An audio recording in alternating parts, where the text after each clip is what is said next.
Hello student, now in this lecture we will discuss about the antifungal antibiotics. ऐसे कि हमने previous lecture में discuss किया था कि एंटीफंगल एजेंट्स क्या हैं, वहाँ पर हमने डिफरेंट टाइप के फंगस, फंगल इन्फेक्शन और एंटीफंगल एजेंट्स का क्लासिफिकेशन स्टडी किया था. But in this lecture we will discuss about the antifungal antibiotics as per your syllabus. Now come to the point, that is human fungi parasitic relationship result in mycotic illnesses. Most fungal infections mycosis involve superficial invasion of the skin or mucous membrane of the body orifice. Orifice का मतलब समझते हैं आप, जहाँ पर gap होता है, कोई ऐसी कैविटी हो या फिर कोई ऐसा पार्ट जहाँ पर वो अपना एक स्थान बना लेते हैं. तो अब यहाँ हम बात कर रहे हैं कि ह्यूमन फंजाई पैरासिटिक रिलेशनशिप, इसमें क्या होता है कि हमें फंगल इलनेस मिलती है और ये सुपरफिशियली इन्वेड कर जाते हैं स्किन में या म्यूकस मेम्ब्रेन में, तो वहाँ पर इन्फेक्शन क्रिएट होता है. These disease can usually be control by a local application of antifungal agents. जैसे कि हम लोग जानते हैं कि अगर कोई फंगल इन्फेक्शन होता है, जिसको हम अगर हिंदी में बात करें, जैसे हम बोल रहे हैं दाद, खाज, खुजली, तो वहाँ हम देख रहे हैं कि डिफरेंट टाइप के एंटीफंगल एजेंट्स को हम अप्लाई करते हैं, चाहे वो क्रीम फॉर्म में हो, पाउडर फॉर्म में हो. जैसे कि हम जानते हैं गर्मियों में ये प्रॉब्लम क्रिएट होती है क्योंकि वहाँ पर उनको एक मतलब क्लाइमेट मिल जाता है, एक मॉइस्चर मिल जाता है जिससे कि वहाँ पर वो ग्रो कर जाते हैं. क्योंकि आप जानते हो सराउंडिंग बहुत सारे ऐसे स्पोर्ट्स हैं, फंगल स्पोर्ट्स प्रेजेंट हैं जिसकी वजह से इन्फेक्शन क्रिएट हो रहा है. बट एक बहुत इंपॉर्टेंट ये चीज़ है कि ये इनका इन्फेक्शन जो होता है वो स्लोली होता है, मतलब ये प्रोग्रेस कर रहे हैं, ग्रोथ होगी वो धीरे धीरे होगी. तो यहाँ हमें मौका मिल जाता है कि अगर हमें पता लग जाए प्राइमरी फंगल इन्फेक्शन से, प्राइमरी साइंस से, तो हम इसको ठीक कर सकते हैं. तो जिसमें हम बात करें कि इसको कंट्रोल कर सकते हैं डिफरेंट टाइप के एंटीफंगल एजेंट से, जो हम इस लेक्चर में डिस्कस करेंगे. मैं रिपीट करना चाहूँगा, जैसे कि अभी हमने पहले भी बताया कि डिफरेंट साइज और शेप्स के होते हैं. तो fungi have different shapes and size, somes are large while others are minute, parasite and saprophytic cells. They differ from the following organisms in some important aspects. अब यहाँ बात करते हैं कि हम थोड़ा सा डिफ्रेंशिएट कर लें कि हमारे जो फंगस हैं वो डिफरेंट, जो उनके साथ की कैटेगरी है जैसे एल्गी है, फंगाई है, डिफरेंट माइक्रोऑर्गेनिज्म से कैसे डिफरेंशिएट कर रहे हैं. जैसे कि मैं पहले ही बता चुका हूँ, ये साइज में डिफरेंट होते हैं, पैरासिटिक फॉर्म भी होती है, सेप्रोफाइटिक फॉर्म भी होती है. तो बात करें एल्गाई, नाउ तो come to the algae. By lack of photosynthetic ability, protozoa by the lack of motility, position by chitinous cell wall, and ease of culture on the simple media, bacteria by greater size and having certain intracircular structures such as mitochondrial nuclear membrane. तो algae, protozoa, bacteria, तो ये different micro organism है, इनके किसी में ये present है, किसी में ये चीज़ नहीं होती है. जैसे कि बताया कि एल्गी में फोटोसिंथेटिक एबिलिटी नहीं होती है, प्रोटोजोआ में मोटिलिटी नहीं है, या फिर उनकी काइटिनस सेल वॉल में चीज़ प्रेजेंट है, और कल्चर मीडिया पे डिपेंड कर रहा है कि वो कैसे ग्रो कर रहे हैं. ठीक है. तो बैक्टीरिया अपने ग्रेटर साइज और हैविंग, इनके अंदर कुछ अपने ऑर्गेनल्स हैं like mitochondria nuclear membrane. Now the important point is, हम लोग जो इस लेक्चर में डिस्कस करने जा रहे हैं वो है एंटीफंगल एंटीबायोटिक, जो as per your syllabus unit 4 जिसमें स्पेशली मेंशन एंटीफंगल एंटीबायोटिक्स. तो जब एंटीबायोटिक्स थेरेपी की बात आती है तो हम इसको टर्म देते हैं कीमोथेरेपी, क्योंकि वहाँ पर हमें उन पर्टिकुलर एंटीबायोटिक को ट्रीट करना है जिनका एक पर्टिकुलर टाइम होता है, ड्यूरेशन होता है, कब तक हमें लेना है. ठीक है. अब बात करें कि कौन कौन से ऐसे बायोकेमिकल टारगेट्स हैं जो हम उस इन्फेक्शन को ख़त्म कर सकते हैं. तो यहाँ हम ये चीज़ डिस्कस करेंगे कि biochemical targets for antifungal chemotherapy. Now fungal cells are complex organisms that share many biochemical targets with other eukaryotic cells. Therefore, agents that interact with the fungal targets not found in eukaryotic cells are needed. The fungal cell wall is a unique organelle that fulfills the criteria for selective toxicity. तो हम लोग पढ़ चुके हैं कि prokaryotic और eukaryotic. ठीक है. तो यूकैरियोटिक सेल्स जिसमें आपके different nucleus, mitochondria, other micro मतलब ऑर्गेनल्स प्रेजेंट रहते हैं. तो मतलब वहाँ पर हमारे पास बहुत सारे ऑप्शंस होते हैं कि हम कहाँ पर मतलब टारगेट करें जिससे कि वो सेल जो प्रेजेंट है, स्पोर है, उसको ख़त्म कर सकें. तो ये बहुत इंपॉर्टेंट बात है कि उस फंगल स्पोर या फंगल सेल में क्या प्रेजेंट है. The fungal cell wall is unique organelle that fulfil the criteria of selected toxicity. तो यहाँ पर हम बात कर रहे हैं फंगल सेल वॉल की, क्योंकि वो बहुत इंपॉर्टेंट पॉइंट है, क्योंकि उसकी सेल वॉल ही, जो मैंने पहले भी पॉइंट डिस्कस किया था, उसमें काइटिन होता है, काइटिनियस सेल वॉल होती है। अगर हम उसको ही ब्रेक कर दें तो उसका कंटेंट बाहर आ जाएगा और वो उसकी डेथ हो जाएगी। क्योंकि हमें ड्रग को डिज़ाइन करना है, किस टाइप की हमें मेडिसिन को देना है, कैसे हम उसको किल कर सकते हैं किसी भी माइक्रो ऑर्गेनिज्म को, तो यहाँ हम वो चीज़ डिस्कस कर रहे हैं। The fungal cell wall differ greatly from the bacterial cell wall and is not affected by antibacterial cell wall inhibitors such as beta lactamase और vancomycin and other antibiotics। तो बहुत इंपॉर्टेंट बात है कि हम जब किसी बैक्टीरियल इन्फेक्शन या फिर कोई भी माइक्रो ऑर्गेनिज्म हो तो उसमें हम डिफरेंट बीटा लैक्टम्स एंटीबायोटिक्स या मतलब ब्रॉड स्पेक्ट्रम एंटीबायोटिक्स को लेते हैं, लेकिन फंगस जो सेल वॉल है वो की वजह से, फंगल सेल वॉल की वजह से फंगस बच जाती है। तो फंगल सेल वॉल जो होती है वो डिफरेंट होती है बैक्टीरियल सेल वॉल से। जो एंटी बैक्टीरियल ड्रग्स हम बैक्टीरियल इन्फेक्शन में यूज़ कर रहे हैं वो उनसे उनकी किलिंग नहीं होती है। तो बहुत इंपॉर्टेंट पॉइंट है ये। Then arrangement of biomolecular component of the cell wall accounts for the individual identity of the organism, although each organism has a different biochemical composition, their gross cell wall structure is similar. There are three general mechanisms of action for the antifungal agent: cell membrane disruption, inhibition of cell division and inhibition of cell wall formation। जैसे कि मैंने पहले बताया कि bacteria से, algae से fungus कैसे differentiate कर रहा है, तो उसके अपनी सेल वॉल से, ठीक है। तो antifungal agent basically target करती हैं सेल मेम्ब्रेन डिस्ट्रप्शन करेंगे, inhibition of cell division and inhibition of cell wall formation. तो तीन इंपॉर्टेंट टारगेट हैं कि हमें फंगल सेल को किल करना है। Now the come first point, inhibition of cell wall formation. Then interference with the fungal cell wall biosynthesis has not been as successful and effective as penicillin and cephalosporin against bacteria. Many chemicals have been discovered that interfere with the various steps in fungal cell wall synthesis with excellent antifungal activity in vitro. Unfortunately, development of these agents into useful drugs has proven very difficult. Many of those agents are developed to target beta glucan synthesis। तो यहाँ पर हम लोग बात करें inhibition of cell wall formation. ये बहुत difficult point है, क्योंकि इसमें जो सेल वॉल है वो बहुत टफ है, डिफ़िकल्ट है, other than micro organism like bacteria. क्योंकि हम जितनी भी एंटीबायोटिक्स की बात करते हैं, बीटा लैक्टामेज जो हम आगे भी पढ़ेंगे, देखा होगा एंटीबायोटिक्स हमने पढ़ी है इससे पहले फर्स्ट ईयर सेकेंड यूनिट में, कि बैक्टीरिया सेल वॉल को वो डिस्टर्ब कर रही हैं या उनकी सेल वॉल फॉर्मेशन को रोक रही हैं। बट ये हमारे लिए एक टारगेट होता है कि हम सेल वॉल ही तोड़ दें तो वो माइक्रो ऑर्गेनिज्म की किलिंग हो जाएगी, उसकी ग्रोथ नहीं हो पाएगी।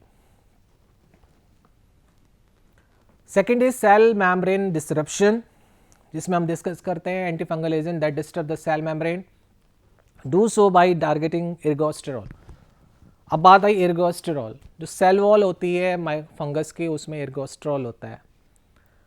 अगर हम एर्गोस्टेरॉल जो मेन पार्ट है उस पर हम इन एंटी फंगल एजेंट का टारगेट करते हैं।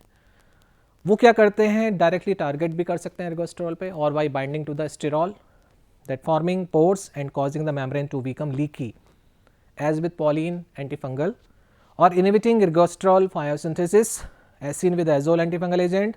Ergosterol is similar to mammalian cholesterol, thus agent binding ergosterol may have a cytotoxic effect in the host tissue. Ergosterol has two conjugated double bond that are lacking in mammalian sterol। जैसे कि मैं बात कर रहा हूँ कि ergosterol जो cell wall membrane में प्रेजेंट है, ergosterol जो mammalian स्टेरॉइड की तरह ही है, दैट इज़ कोलेस्ट्रॉल। तो यहाँ पर एर्गोस्ट्रॉल पर डायरेक्टली बाइंड करते हैं और वहाँ पर वो पोर्स क्रिएट करते हैं जिससे लीकिंग हो जाती है, सेल वॉल सेल मेम्ब्रेन में लीकिंग हुई तो जिससे सारा कंटेंट बाहर आ जाता है, तो सेल की डेथ हो जाती है।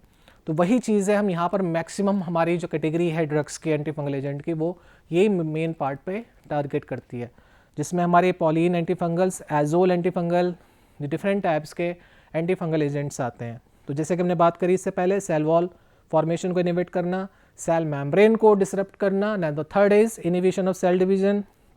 नाउ हम डालते हैं सेल डिवीजन। हम लोग पढ़ चुके हैं माइटोसिस, मेयोसिस जो सेल डिवीजन का पार्ट है, तो वहाँ पर न्यूक्लिक एसिड प्रेजेंट है, तो वहाँ डीएनए आरएनए का पार्ट आता है। तो वहाँ हम डायरेक्टली वहाँ टारगेट करें तो nucleosides antifungal agents affect cell division by targeting the microtubule effects in forming the mitotic spindle. ठीक है, तो हमने माइटोसिस पढ़ा था, वहाँ डिफरेंट टाइप की फेजेस आती थी, तो वहाँ पर हम जो टारगेट कर रहे हैं उन इस पर्टिकुलर न्यूक्लियोसाइड एंटीफंगल एजेंट्स को टारगेट करेंगे लाइक दैट। जैसे कि हम देख रहे हैं ये इंटरफेज है, पहला early mitotic prophase, late mitotic prophase, फिर mitotic metaphase, mitotic anaphase, telophase, जो हम लोग पढ़ चुके हैं। तो यहाँ हम टारगेट करते हैं इन एंटीफंगल न्यूक्लियोसाइड एंटीफंगल एजेंट्स को। और बाय इनहिबिटिंग डीएनए ट्रांसक्रिप्शन, तो ट्रांसक्रिप्शन ट्रांसलेशन हमने पढ़ा है, जहाँ प्रोटीन सिंथेसिस होती है, तो हम डायरेक्टली यहाँ भी इन मेडिसिन को टारगेट कर सकते हैं और इस प्रोसेस को रोक सकते हैं। जैसे कि प्रोटीन सिंथेसिस नहीं होगी तो उससे क्या होगा, सेल की किलिंग हो जाएगी। Now come to the main important topic that is antifungal antibiotic, जिसमें इस लेक्चर में हम लोग डिस्कस करेंगे, जिसमें फर्स्ट एग्जांपल है आपका एम्फोटेरिसिन बी, सेकंड है nystatin, third is natamycin and fourth is griseofulvin. ऐसे तो बहुत सारी ड्रग्स भी हैं, बट हम यहाँ पर बात कर रहे हैं आपके सिलेबस के बेसिस पे, जहाँ पे हमने मेडिसिन की मेडिसिनल केमिस्ट्री को डिस्कस करना है। तो वन बाई वन हम डिस्कस करेंगे। नाउ तो come to the first one is amphotericin B. जैसे कि मैंने पहले वाले लेक्चर में भी डिस्कस किया था कि एम्फोटेरिसिन बी क्या है, एक एंटीफंगल एंटीबायोटिक से इसका स्ट्रक्चर आप देख रहे हैं स्क्रीन पे। तो amphotericin B is a polyene antifungal antibiotics produced by streptomycin nodulosis with antifungal activity. तो ये स्ट्रेप्टोमाइसिस नोडुलोसिस एक बैक्टीरिया है जिससे एक एम्फोटेरिसिन बी एंड अपना एक मटेरियल निकालता है, जिसको हम एंटीबायोटिक वर्ड यूज़ करते हैं, उसका अपना कंटेंट मटेरियल है, और उसके अंदर एक एंटी फंगल एक्टिविटी भी है। मैंने आपको बताया था कि बहुत सारी एंटीबायोटिक्स हैं जो सेल वॉल की वजह से उस पर फंगस पे अटैक नहीं कर पाती, फंगस की किलिंग नहीं हो पाती, लेकिन बैक्टीरिया की हो जाती है। लेकिन ये बहुत इंपॉर्टेंट ड्रग है एम्फोटेरिसिन बी, जो बहुत आगे वाइडली यूज़ भी की गई है। तो ये एक पॉलीइन एंटीबायोटिक है, ठीक है, polyene antifungal antibiotic. It is used for the serious fungal infection like leishmaniasis, जो बहुत इंपॉर्टेंट है। It show a high order of in vitro activity against many species of fungi, Histoplasma capsulatum, Coccidiosis, Emitis, Candida species and Blastomyces dermatitis. अब आपने देखा कि बहुत important antibiotic है, क्योंकि जब सेल वॉल को किल कर रही है, सेल वॉल को डिस्टर्ब कर रही है, तो ये एक अच्छी एंटीबायोटिक में आती है जिसमें बहुत सीरियस इन्फेक्शन होते हैं, तो वहाँ पर इसको यूज़ करते हैं। Now come to the mechanism action. तो मैकेनिज्म एक्शन में पहले ही बताया कि सेल मेम्ब्रेन की लीकिंग कैसे करेंगे। तो amphotericin B binds to ergosterol, an essential component of the fungal cell membrane, thereby causing depolarization of the membrane and altering cell membrane permeability। उससे क्या होगा, लीकिंग शुरू हो जाएगी, पोर्स बनने शुरू हो जाएंगे। एर्गोस्टेरॉल एक इंपॉर्टेंट कंपोनेंट है सेल मेम्ब्रेन का। This leads to leakage of important intracellular components, cell rupture and eventually cell death. It may also induce oxidative damage in fungal cell and has been reported to stimulate host immune cell। तो ये भी देखा गया कि ये fungal cell में oxidative damage भी करता है, ठीक है, एर्गोस्टेरॉल पे बाइंड करता है। आपको सबसे इंपॉर्टेंट हो कि एर्गोस्टेरॉल क्या है, एर्गोस्टेरॉल एक मेन कंपोनेंट है सेल मेम्ब्रेन का, ठीक है, जिस पर डायरेक्टली बाइंड करेगा। उससे क्या होगा कि वहाँ पोर्स जनरेट हो जाते हैं और जो अंदर का कंटेंट है वो बाहर आ जाता है, उससे क्या होगी, सेल की डेथ हो जाती है। तो जैसे कि हम बताते आ रहे हैं कि एंटी फंगल एंटीबायोटिक्स की कैटेगराइज है, एंटी फंगल है तो इसका मतलब ये यूज़ होती है systemic fungal infection like threatening life threatening protozoan infection such is visceral leishmaniasis. तो इंपॉर्टेंट मेडिसिन है। Now come to the second is nystatin, जैसे स्ट्रक्चर दिख रहा है। अब आपने देखा कि एम्फोटेरिसिन भी एक पॉलीन एंटीबायोटिक है, but nystatin is macrolide anti fungal antibiotic. ये टर्म आप पढ़ चुके हो फर्स्ट और सेकेंड यूनिट में, ठीक है। मैक्रोलाइड्स क्या हैं, लॉन्ग चेन है, कैसे स्ट्रक्चर है, ब्रांच्ड कंपाउंड है, and it is produced by streptomyces noursei, streptomyces aureus and other streptomyces species. जैसे उसमें था नोडियोसिस, यहाँ पर है ऑरियसिस और noursei and other streptomyces species. तो ये मैक्रोलाइड एंटीफंगल ड्रग्स है। Nystatin is a polyene antifungal drugs to which many moulds and yeast are sensitive including candida species. तो ये कैटेगरी है पॉलीइन मैक्रोलाइड, लेकिन यहाँ पर हमने कैटेगराइज किया था कि नाइस्टेटिन इज मैक्रोलाइड एंटीफंगल। तो मैक्रोलाइड में ही एक पॉलीइन, क्योंकि इसमें आप देख रहे होंगे एक चेन है, ठीक है। तो पॉलीइन्स, पॉली मतलब मैनी, बहुत सारी, और इन मतलब डबल बॉन्ड। देख रहे होंगे स्ट्रक्चर में, जैसे कि स्ट्रक्चर दिख रहा है तो डबल बॉन्डेड है, alternate double bonds. Now come to the mechanism of action of nystatin. It exerts its antifungal activity by binding to sterol in the fungal cell membrane. The drug is not active against organism bacteria that do not contain sterol in the cell membrane. As a result of this binding, the membrane is no longer able to function as a selective barrier and potassium and other cellular constituents are lost. जैसे कि हमने amphotericin B में देखा था कि ये fungal infection जो fungus है वो उसकी सेल मेम्ब्रेन में एर्गोस्टेरॉल या स्टेरॉल प्रेजेंट है, वहाँ बाइंड करती हैं, वहाँ लीकिंग शुरू हो जाती है, पोर्स बन जाते हैं। तो यही सेम इसका मैकेनिज्म है। और ये नाइस्टेटिन एंटीबैक्टीरियल की तरह यूज़ नहीं कर सकती, बैक्टीरिया को किल नहीं कर सकती क्योंकि वहाँ पर एर्गोस्टेरॉल नहीं होता है। तो वहाँ जब एर्गोस्टेरॉल नहीं मिलेगा तो ये बाइंड ही नहीं करेगी, तो वहाँ पर बैक्टीरियल इन्फेक्शन में ये काम नहीं करेगी। बट फंगस में इसकी सेल मेम्ब्रेन में एर्गोस्टेरॉल होता है तो ये वहाँ बाइंड करती है। Now come to the uses. It is an antifungal medication, as you all know, हम लोग पढ़ते आ रहे हैं। It is used to treat candida infections of the skin including diaper rashes, thrush, esophageal candidiasis and vaginal yeast infection. This is the most common yeast infection, vaginal yeast infection, candidiasis. ठीक है। Now come to the netamycin. The next category is netamycin, जैसे हमने पढ़ा amphotericin, nystatin, netamycin. तो netamycin में it is a polyene amphoteric macrolides antibiotic with antifungal properties. Netamycin is a polyene antimicrobial. The chemical classification netamycin is polyene. ठीक है, वही same जैसे हमने नाइस्टेटिन में देखा था, ये भी इसमें ऑल्टरनेट बॉन्ड्स होते हैं। पॉलीन एम्फोटेरिक मैक्रोलाइड एंटीबायोटिक है। It is produce as a secondary metabolite by some streptomyces species. तो सेम एज जो एम्फोटेरिसिन बी और नाइस्टेटिन का था वही सेम इसका है। तो natamycin inhibit the growth of fungi by specifically binded to ergosterol present in the fungal cell membrane. जैसे कि हमने पहले भी पढ़ा था कि फंगल सेल मेम्ब्रेन में जो एर्गोस्टेरॉल प्रेजेंट है उस पर बाइंड करेगा, स्टेरॉल बाइंडिंग की वजह से वो ओपन हो जाएंगे पोर्स और वो लीकिंग हो जाएगी। The molecules interact irreversibly with the sterol forming a sandwich like structure embedded in the hydrophobic core of the membrane between the two lipid layers. This causes membrane fragmentation and indirectly affect the function. Ergosterol takes part in such a as endocytosis and exocytosis, vacuole fusion, morphogenesis and amino acid and glucose transport across the membrane. Basically this type of drugs act or bind to the ergosterol, which is a main component of the cell wall of fungi.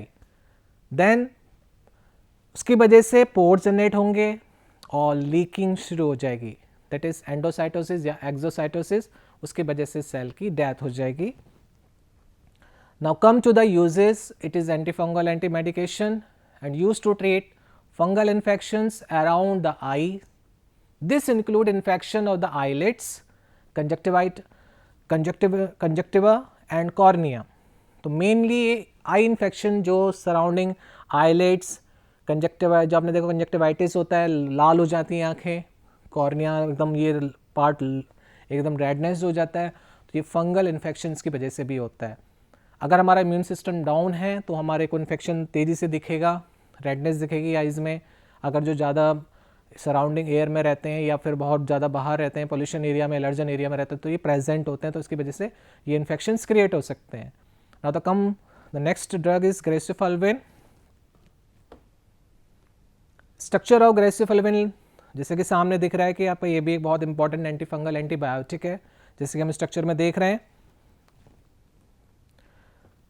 तो griseofulvin is an antibiotic, fungal antifungal antibiotic. It may be given by mouth, that is orally, in the treatment of tinea infections.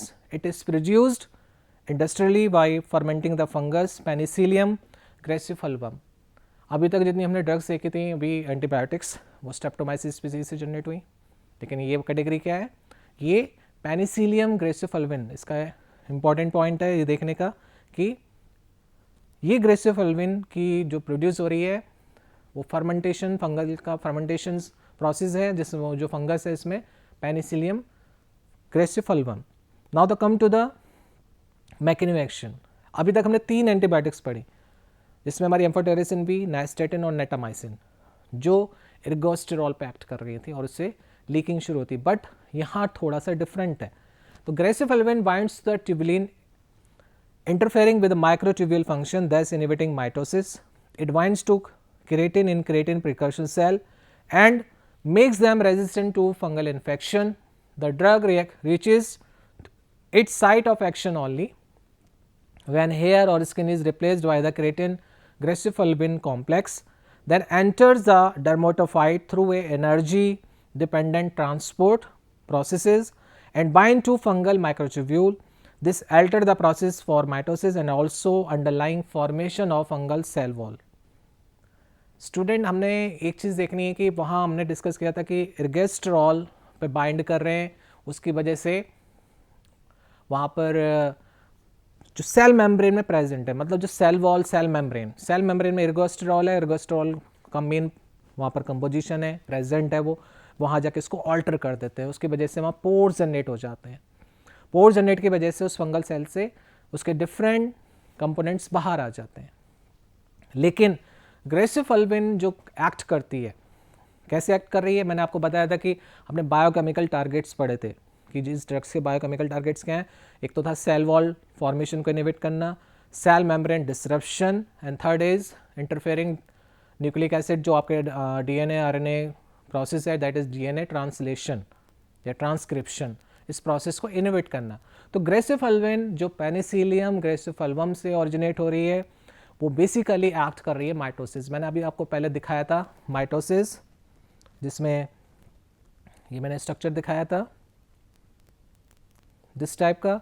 तो यहाँ पर जो phases आ रही हैं, different phases जिसमें हम पढ़ते हैं, prophase, metaphase, anaphase, telophase, interphase, यहाँ पर स्पिंडल बनना है, तो यहाँ पर माइक्रोट्यूब्यूल्स का फॉर्मेशन होता है, ये वहाँ पर जाके एक्ट करती हैं, उसकी वजह से माइटोसिस प्रोसेस रुक जाती है। अगर हम देखें तो जब ये ड्रग्स इन प्रोसेस को, जो कि एक एनर्जी डिपेंडेंट प्रोसेस है, जहाँ पर ये क्या करती हैं कि मतलब माइक्रोट्यूब्यूल पे जाके उनके फंक्शंस को ही बिगाड़ देती हैं, उससे क्या होगा कि माइटोसिस ही रुक जाएगी, सेल डिवीज़न नहीं होगा। जब सेल डिवीज़न नहीं होगा तो उससे क्या होगा, सेल्स की डेथ हो जाएगी। ठीक है, now the come to the uses. तो griseofulvin is an antifungal medication used to treat a number of types of dermatophytes, that is ringworm infection. This include fungal infection of the nails, scalp as well as the skin. तो fungal infection क्या है, जैसे dandruff is also fungal infection, दाद खाज, जैसे कहीं particular part, specific part पे मतलब बहुत ज़्यादा इचिंग हो रही है या बहुत ज़्यादा रेडनेस हो रही है, तो वहाँ पर हम डिफरेंट टाइप्स के एंटीफंगल एजेंट्स को लेते हैं। जब इन मेडिसिन से अगर हम कहें तो फिर उनका एक मल्टी या फिर एक कंपोनेंट हम लेके उसको ठीक करते हैं। तो बेसिकली क्या है, ग्रेसिफल्विन एक एंटीफंगल मेडिकेशन है, एंटीफंगल एंटीबायोटिक है, जो डर्मेटोफाइटोसिस, जो डिफरेंट टाइप के रिंगवॉर्म इन्फेक्शंस हैं, like fungal infection on the nails, scalp as well as on the skin, तो वहाँ पर इस ग्रेसिफल्विन एंटीफंगल एंटीबायोटिक्स का यूज़ किया जाता है। तो स्टूडेंट, हमारी डिफरेंट टाइप की कैटेगरी थी। इस लेक्चर में हम लोगों ने इन 4 पर्टिकुलर मेडिसिन को देखा, एम्फोटेरिसिन बी, नाइस्टेटिन, नेटामाइसिन, ग्रेसिफल्विन। देखिए इस लेक्चर में आपको ये याद हो जाना चाहिए कि एंटीफंगल एंटीबायोटिक्स हैं क्या। आपने ये भी पढ़ा है कि एंटीबैक्टीरियल्स भी हैं दो एंटीबायोटिक्स जो, लेकिन एंटीफंगल नहीं हो सकती, क्योंकि ये डिफरेंस जानना आपको जरूरी है कि बैक्टीरिया की सेल वॉल और फंगस की सेल वॉल में डिफरेंस है। तो फंगस और बैक्टीरिया के सेल वॉल में डिफरेंस की वजह से ये उस सेल वॉल को डिस्टर्ब नहीं कर पाती। ठीक है, बट कुछ specific antibiotics like amphotericin B, nystatin, natamycin, griseofulvin, ये important drugs cell wall disruption या फिर डीएनए ट्रांसलेशन प्रोसेस को रोकती हैं, उसकी वजह से फंगल स्पोर्स की किलिंग होती है और डेथ हो जाती है। तो स्टूडेंट, इस लेक्चर में हमने फर्स्ट पार्ट देखा एंटीफंगल एंटीबायोटिक्स का। अब नेक्स्ट लेक्चर में हम लोग डिस्कस करेंगे different antifungal agents. Thank you.